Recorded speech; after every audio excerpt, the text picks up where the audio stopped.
What up, y'all? I'm JT, Chef Tickles, the Alaskan Sniper. I'm here with your boy Chris Easy, Deuces -1, Chris Evans. What up? What up? We're joined here with our man, Big Daddy, the boy himself, Faraz Sani. What it do, baby? And let's get into it. This is Hoop Session. Lots Good of fucking trades going on. Lots of trades going on with the draft tonight. This is going to be semi-live with the draft. But starting yesterday was kind of like the biggest name being traded, CP3. And Nader off to Phoenix to team up with Booker there. Kelly Oubre, Rubio, and a 2022 first round pick came back. So OKC gets another fucking draft pick. Chris, how do you feel about this trade? I really like it. Phoenix won this trade hands down. I think they really needed, or Booker really needed a point guard. I think Booker really needed to play off the ball so he can get a shot more and not have to run. The offense runs through him, dribbling the ball a million times to get a bucket.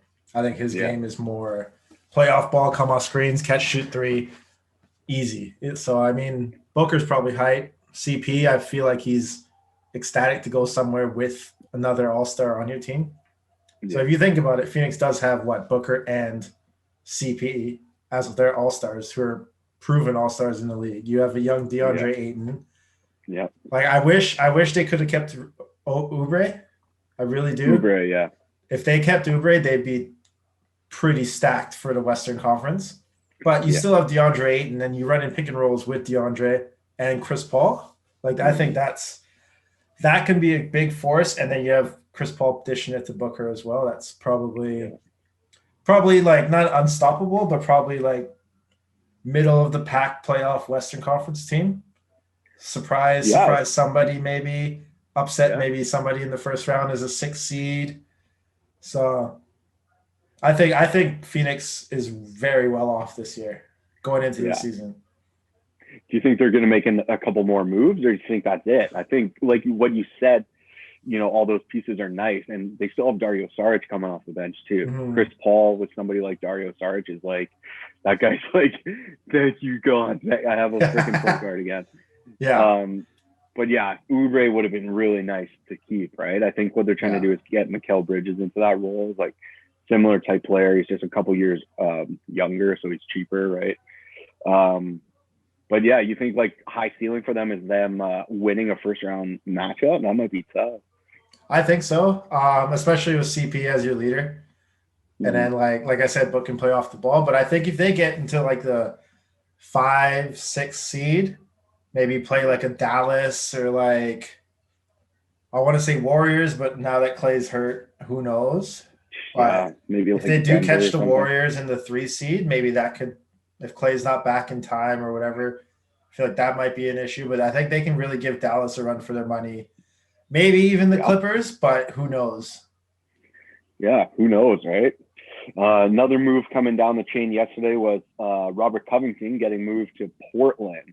So coming back to Rockets was Trevor Ariza again, and the 16th pick tonight, which I don't think has been taken quite yet, and then a first round next year. So for us, Covington going to Portland with Dame and CJ, kind of like a wing that they finally needed, right? I as a big Portland fan, as a big Damian Lillard fan, I really like this Covington to Portland. Yeah. I think that it's not going to put them over the hump to be title contenders, but having a guy like Robert Covington who's always playing at 100%, like who's always going for it. He's a shooter. He's like 6'8", 6'9", I think. He rebounds. He tries. Honestly, you need guys that just try, know their role. I think him playing like pick and pop with Dame is dangerous. Yes. Yeah. And I mean, they only had to give up Trevor Ariza, who is, in my opinion, a little too old now. Yeah. Wasn't playing that. He didn't play that well last year. I think he almost barely played. So you give him and a 16th pick in a draft that's very weak. I'm okay with that.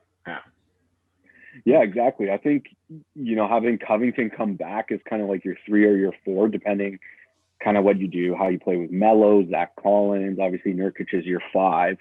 But having Covington as like your 3-4, and then you have Gary Trent Jr., who's kind of like a 2-3. You know, he's just kind of Yeah. got a lot of wings now, which is really good, right? Yeah. They got Mello, Zach Collins, Covington, Gary Trent Jr. Yeah, I think that's a really nice pickup for them. Obviously, getting off of Ariza, who cares? 16th pick, you know, yeah, maybe you get a role player, who cares? And then you got a 2021 first round pick, which they're probably going to make the playoffs again. So I don't think that's a whole ton to give up. And then before the day was even over, Ariza got flipped again. So he got sent to Detroit and the first that 16th pick and cash for draft considerations coming back. I don't understand what the hell is that? Is that So just like Houston trade that? Houston gave up Ariza, the 16th pick, and cash, and they got back draft considerations. I don't know. Maybe they're just trying to unload players and money just to make a move. Maybe Maybe it's probably like free up space. Just like it's probably just like business talk for which picks will be determined in the near future or something. Yeah. Oh, okay. Yeah. Yeah. I was like, I want to say it now. interesting. Yeah. Like I get it. What they're doing in Houston, they don't want to raise around anymore. I'm like, and you give up like I just didn't get that. It was weird. But yeah, Portland finally got, you know, they haven't really had a good wing since like Aminu, and like even that wasn't like, you know, they've never really had that wing guy. I think with Covington and Ariza, you're basically flipping the same player, but you get a younger, better shooter, more athletic. Mm-hmm. Like they're both 3-and-D. They're both 3-and-D guys, but Ariza has had his time in the NBA. Has he won a championship? I don't know if he's won a championship yet. Yeah, he might have with the Lakers. Ariza won with the Lakers. Yeah, so like he's done his course in the league, and now he's just chilling, journeyman. And then you get Covington coming in, who's basically a fresh face and more fresh legs, probably a bit better shooter, but has been in can jump in that same role Ariza had. Yeah. So I think that's very versatile. Yeah. Yeah, and you know, actually for Covington too, he's coming from Houston, where it was those two guys dribbling the ball a million times, right? And it's kind of, you know, Portland, Dame is going to be doing the same thing, right? So kind of works. Next one, big one for Milwaukee, trying to get Yanni to stay. Drew Holiday comes into Milwaukee. Massive fucking trade. Getting Drew Holiday to the East to team up with Giannis. They gave up Bledsoe, George Hill, 3 first-round picks, 2 pick swaps to New Orleans. So amazing pick for Milwaukee. Getting a solid point guard there. 1, getting Bledsoe out, I think, is a win. And 2, getting Holiday in there as your second win for that trade. You give up a lot, but you know, what else are you saving those first round picks for? If Giannis is gone, they're going to be trash anyways, right? So you might as well give them to New Orleans. I think the last one they gave up was 2027, which is insane to me. 2027 pick. They're going to be dog shit by then. And that should fit in perfectly with New Orleans, right? Like 6-7 years from now, Zion's going to be nice. You know, all that Ingram, everybody. Yeah, that was kind of just a piece, right, of what Milwaukee's trying to do. Just get solid ball handlers, people who can create. Now I think you have, you know, 4 solid guys who can actually play in a playoff game at the end of the game, you know, with Brook Lopez, Middleton, Giannis, and Drew Holiday. So you can fit player X in there for now until we find out who it's going to be. But it's also just like a leader, you know, a locker room leader. We know he was a really great guy in New Orleans and Philly. He does a lot in the community, right? So I think he'll fit in there really well. Losing George Hill, he was really solid for them in the playoffs. But, you know, if you're relying on George Hill to be an East contender trying to get into the finals, you know, you probably have problems. So, moving off to George Hill, so that's fine. Yeah, go ahead. I think with Drew Holiday, you're gaining that point guard that wants to bring the ball up, that lets Giannis not bring the ball up anymore. Because you get I think we talked about this in a couple episodes before, where you talked about Giannis having to bring the ball up and Giannis playing point center and all that kind of thing. Now you have Drew Holiday running offense, and Giannis can do whatever he wants off the ball and get the ball where he needs to. Because like the same thing with Jimmy Butler, like you're just going to pack the paint. Mm-hmm. And if you pack the paint with Giannis, exactly what the Heat did to him. He's effective, but very ineffective in terms of the whole team scope. Right. Like he'll still get his 30 and 20 or whatever, but within the team, it's not going to help at all. So I think Drew Holiday really opens that up. what I think like Milwaukee struggled a lot was, when they had all their guys on, they were money. They were one of the best defenses in the league. They were hitting their shots. But it's, when Middleton has to go to the bench and take a break, Giannis doing everything by himself, and then vice versa. Middleton actually played really well with Giannis on the bench.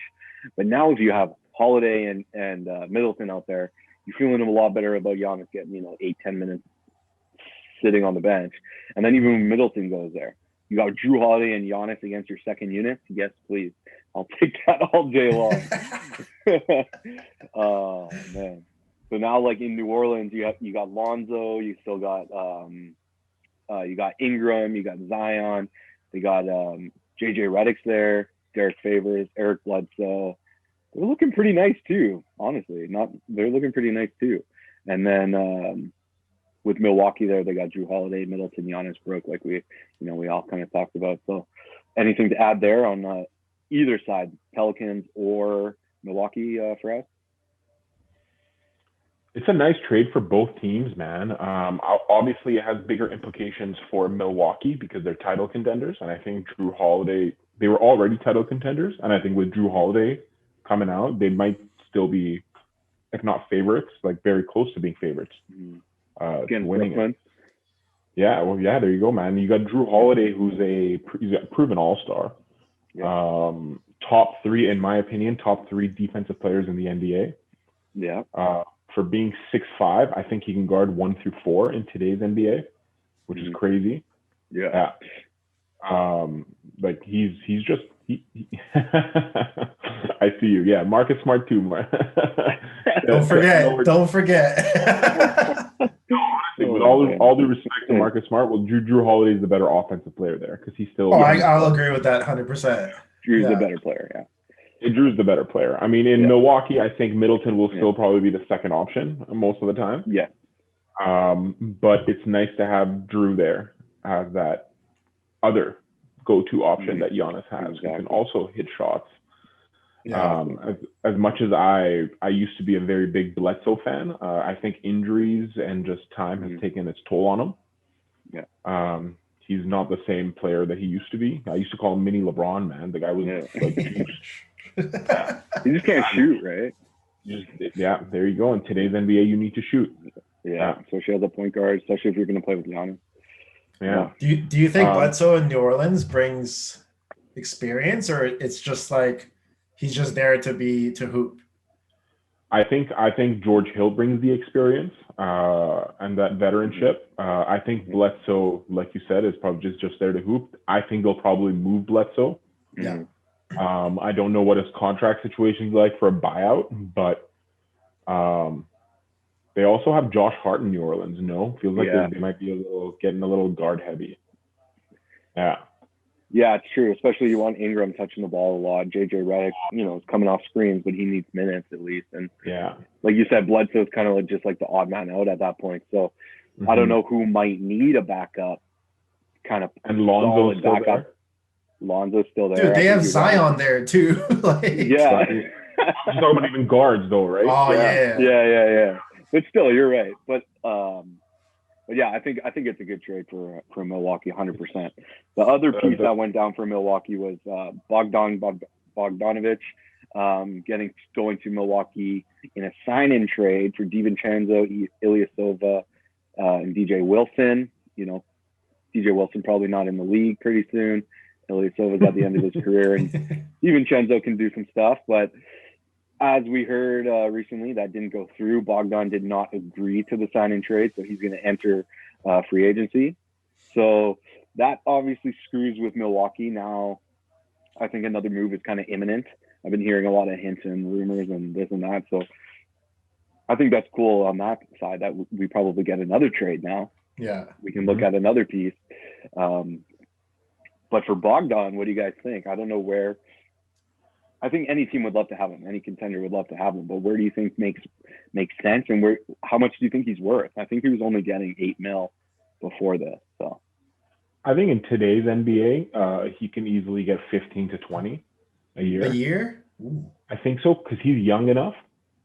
And can he be a third option on a team? You think a third option on a winning team? Yeah. I think so. I think on the right winning team he could be. Yeah.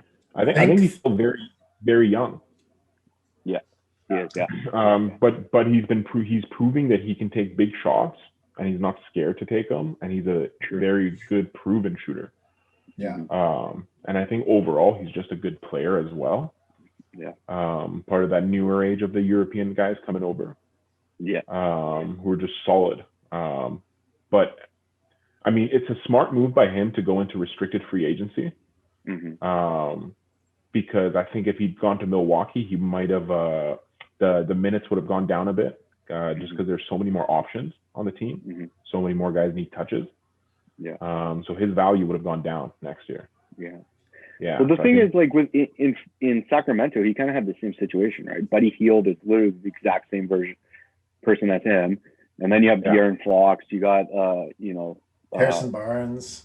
Yeah, Marvin Bagley, et cetera. But at least in Sacramento, he could have competed with those guys for minutes and like show off. Whereas when you go to Milwaukee, it's like no, there's Giannis is clearly better. Middleton is clearly better. Drew Holiday is clearly better. Yeah. Is that why you think he said he didn't agree to it? He's like, I'm going to a team that maybe I could win a chip with, but I'll lose my value completely. I think it was all about the money. I think he's just like, I think that's smart because this is the time for him to get his bag, right? Like exactly. That's the thing, right? Like he's young, right? He's heading into his prime. There's nothing been in more demand. Like shooters have not been in more demand ever. I think he's just trying to get paid, right? Yeah, I think I personally would have went to Milwaukee, but I don't know, man. If he's looking at like double money, What do you guys think of Bogdan to the Warriors pick him up, send him an offer? Now that Clay's out, that'd be nice. That would be nice, especially because they drafted Wiseman instead of LaMelo, so they need that second shooter next to Steph. So I think the Warriors can make a good play on Bogdan just to get him, because like just think the Warriors now are competing or back to almost full strength if Clay's not back, and then you're competing against the Lakers, Clippers, the Suns now, Dallas shooting. So you need that second fiddle next to Curry, and I think Bogdan will thrive in that because people will focus more on Curry. And then you also have you still have Draymond. Like I feel like everybody's forgotten about the Warriors. Yeah. Now with like the way we're hearing about Clay and what it might be, I think you pick up that set, you give Bogdan what he wants, and you get Bogdan on the Warriors. Wow. Even if it's just for like a 1 year, like here, come to us for the year while Clay's gone, and just we'll give you whatever you want money wise, and then fingers crossed. That would be unreal for the Warriors, I think. Unreal fit wise, but I don't know if they got the cash for that. Like in terms of what he would want, right? Because we're still on the books for Clay. Drop Wiggins, man. Fuck. If you just cut Wiggins, just cut him. Because Bogdan's going to get 4 years, 70 mil, I think, at least. Yeah. I think that's what he wants. He'll want term. You're right. He'll want long term. I don't think he wants the 4 years minimum, right? Yeah. What is he, like 24, 23, something like that? I want to say he's between 23 and 25. Yeah. And I think like if for him to go to 1 year to the Warriors, like why wouldn't he just take that trade to go to Milwaukee, right? Yeah. Like why wouldn't you go play with Giannis? But see in the Warriors, your number 2 option really after Steph. True. That's true. Yeah. Draymond's going to be setting you up. Wiggins. Yeah, that's true. Well, Wiggins fucking stuff. Wiggins has and then that's this a whole nother podcast. Yeah, exactly. Oh man, this one kind of dropped right before we got started. It was a 3-team trade. So Brooklyn gets Landry Shamet. Detroit gets the 19th pick tonight, and Clippers get Luke Kennard. So three teams in there. Detroit gets another pick that they can try to build around. They still have Blake. We can get into that. Clippers get Luke Kennard, just a pure shooter. Honestly, they might move him. They might just cut him. I don't know what that move was for, but Brooklyn, I think, comes out as a clear winner getting Landry Shamet. So, what do you guys thoughts on Landry Shamet going to Brooklyn with KD? Good backup for Kyrie. Yeah. Like, I think him having a solid – because, like, if you think of who is Brooklyn's second point guard? Is it Dinwiddie? It is now before they, depending on all these moves that they might get, right? Yeah. Dinwiddie's there. Obviously KD is probably going to be a pseudo point guard. But I think Brooklyn is just trying to get the best they can with the amount of money they can get. Because if, like, I know we're going to talk about this a bit later, but if Harden does go there, then you're going to have a bunch of Jared Dudley's vet minimum contract around you. So you need to try to get as much value for your, like, bang for your buck, really. Yeah. And I think Shamet is probably a good pickup for them. Mm-hmm. I think he's a good pickup with KD because, like, I see Shamet as like one of those like dog type players, and I think KD is like that too. Like scrappy. KD from Washington, Shamet. I'm not sure where he's from, but he just kind of comes off as one of those like scrappy dudes that would just play well with KD. I don't know. Yeah, no, I think Shamet's a solid piece, man. I think he's one of those players that knows their role and again puts the effort in. Those players I think are like hard to find, man. Yeah. He goes at it. He's a good shooter. I agree with you. I think he'll fit perfectly with the culture of that team. Yeah. Then we had another OKC gathering more and more assets. So Horford going to OKC for a first and a second. And they're sending newly acquired Danny Green and Terrence Ferguson back to Philly. So, that's the move, man. I'm telling you. Yeah. Danny Green, baby. Poor guy got traded twice in 24 hours. But I think now he's on a contender again, right? Honestly, Danny Green fits nice with that team. Danny Green, Ben Simmons backcourt. Good luck. Philly needs the shooting too. True. Philly needs the 3-point shooting. But then again, what did Danny Green do in the playoffs? Like Danny Green is going to either get nixed or traded again. They made that move, I swear, to go for Harden. Yeah, I can see it too. I can see that too, money-wise, right? He's making, I think, 15. They gave way too much. Mm-hmm. But they got off Horford, right? But let's talk about the absolute disrespect Philadelphia gave Horford. Like, they signed him hoping he'd come play next to Embiid. Whatever, it didn't work. But you don't just ship him off and 2 picks to get Danny Green back. Like, go die in Oklahoma. Exactly. Like, I hope Oklahoma ships him off to like somebody decent. Because all respect to what's it called, Horford, but he basically he needed to leave Boston to get the money. Yeah. And like all respect to go to Philly, get your money, but Philly just don't treat him like that. Like, come on. That was pretty dirty. You're right. It is pretty dirty, especially for how Danny Green performed. Exactly. Exactly, man. But Danny, I trust Danny Green still, man. If you saw, like, his mechanics were the same. It was still like his mechanics look good. He's still shooting, which is good. You didn't see him like hesitate. I guess he kind of hesitated on that last shot, but honestly, I still have faith. I think he can be a nice piece for Philly if he ends up staying around. And then Ferguson is just kind of an energy piece. If you're trying to be a finals contender, I think it's nice to have those guys, but I still think it's not enough. Yeah. Yeah, for Philly. Definitely not enough, but when they get James Harden, it will be. So let's jump right into it. Fucking Harden rumors.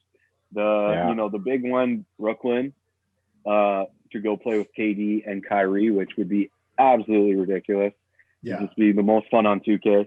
So what I've been kind of hearing, just in the realm of possibilities of what Houston would actually accept, would be Dinwiddie, LeVert, and Allen. All 3 of them got to be in there, plus some salary, just to make up for Harden coming back. So I don't know. You guys try to rip apart that one. That one's tough, man. That's giving up your whole team. That's giving up literally. You're gonna play 3-on-5 for the rest of the season. Mm-hmm. Like maybe if Steve Nash can suit up, like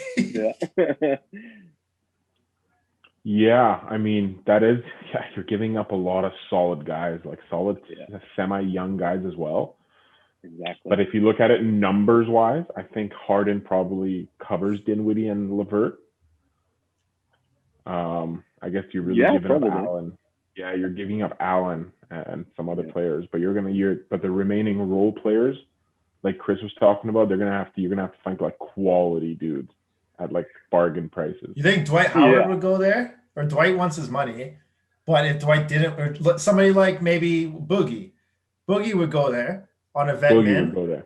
If Harden goes, I think Boogie would go there on a vet min. Oh You'll my get 1 God, year of good Boogie. Boogie, 100%. Harden, Kyrie, Kyrie, KD. KD. Fuck me. Oh my God, LeBron should go there too. That'd be good. Jesus Christ. Straight up, I think if Brooklyn can do that anyway without having to give up all three, I think you do it no doubt.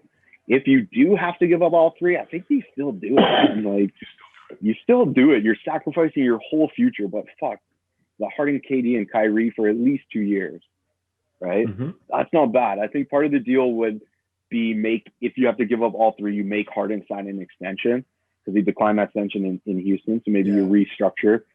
You know, you need some sort of security with that. I think all those guys are on 2-year deals. And then, 2 years from now, they could be literally with nobody. So ultimately, I think if you're getting James Harden, you do it. but yeah. The other, kind of rumor was Miami. I heard, that Bam would kind of have to be involved for Houston to say yes. But I think anybody but Jimmy or Bam, Miami, you do that deal. You give up Duncan Robinson, you give up Tyler Hero. Anybody, take all of them, take the pick. But I think if you can keep Bam and Jimmy, do it. I don't think do so. Do you think Pat Riley would do that? That's the thing. I don't think he would. I don't think so. The chemistry that Miami Heat team has, especially going on a deep run in the playoffs, and like coming a couple injuries away from potentially beating LeBron and the Lakers, like I don't think Riley's going to want to give that up. Especially you're basically giving up your future too if you give up Robinson, Hero. Yeah. And Bam. Like that's literally the Heat are done after Harden and Jimmy finish their careers, But could you imagine, Faraz, you'll love this. James Harden in Miami. Dude, he's dirty. Like I would love it. Like, could you imagine James? No, I'm not talking basketball. What? Oh, yeah. No. Dude, I'm not talking basketball. James Harden in Miami? Are you kidding me? That's the thing, though. See, that's why I swear Pat Riley would be like, this guy can't handle it here, man. Yeah. Dude, wasn't there that stat? Like on road trips, James Harden plays the worst in somewhere in Houston, and in not in Houston, sorry, in Miami. Atlanta and Miami. Yeah. Those are the two places he always has the worst efficient games. Fucking boss. The guy likes to party, man. But no, for real though. On a serious note, as much as I would love that, it's like I can't see James Harden giving that Jimmy Butler effort on defense in that Miami system, ever. And I just feel like that wouldn't work with what they have going on and what their culture has always been about. Yeah. But who do you think the problem is? Like, could there be a problem? Do you think it's Harden the problem, Westbrook the problem, CP3 the problem? Out of those three that have all been in Houston, like who's that problem? I don't know, man. I don't. Because Daryl Morey's gone now too, right? So he's in Philly, right? Yeah, he's in Philly. So that's another spot for Harden. But in terms of Houston problem, who knows, man? It might be ownership.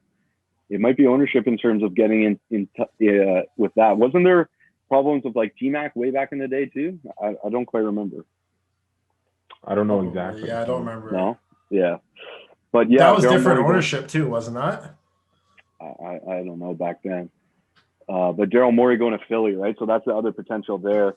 But I think Philly, you can't do it without giving up Simmons or Embiid. But I think Simmons would be the piece to go.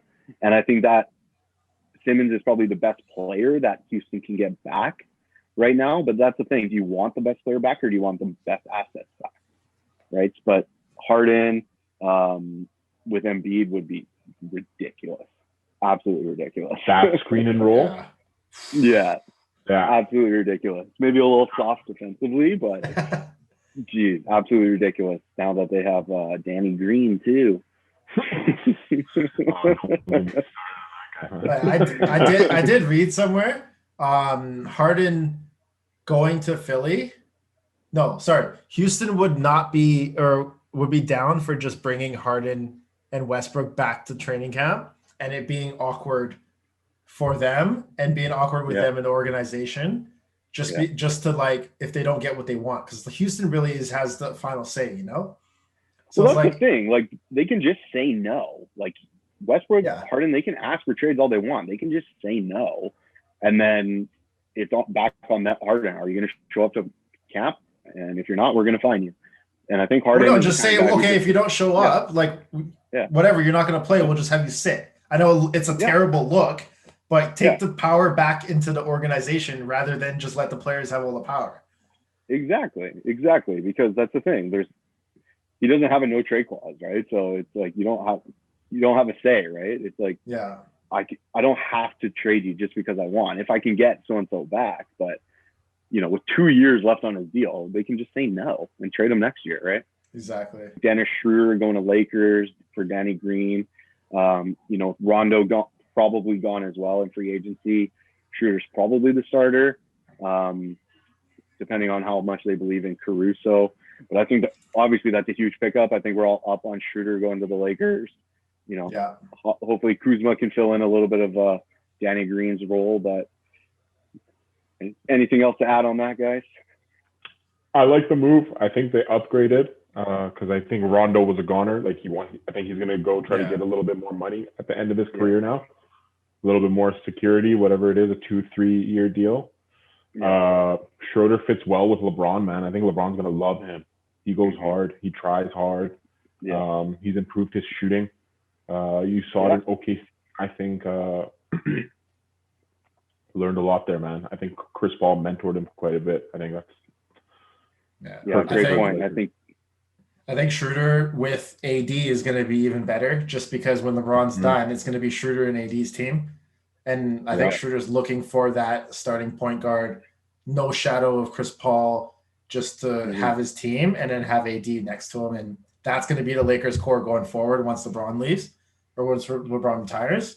But I think Schroeder is in a great position to excel his career next to Anthony Davis and be those next two Laker dominant point guard center combo. Duo, that's a great point. Thanks for stopping by to Sesh'n with us. If you like what we're doing, like, share, subscribe, tell a friend, tell your neighbor, tell your dog. Peace.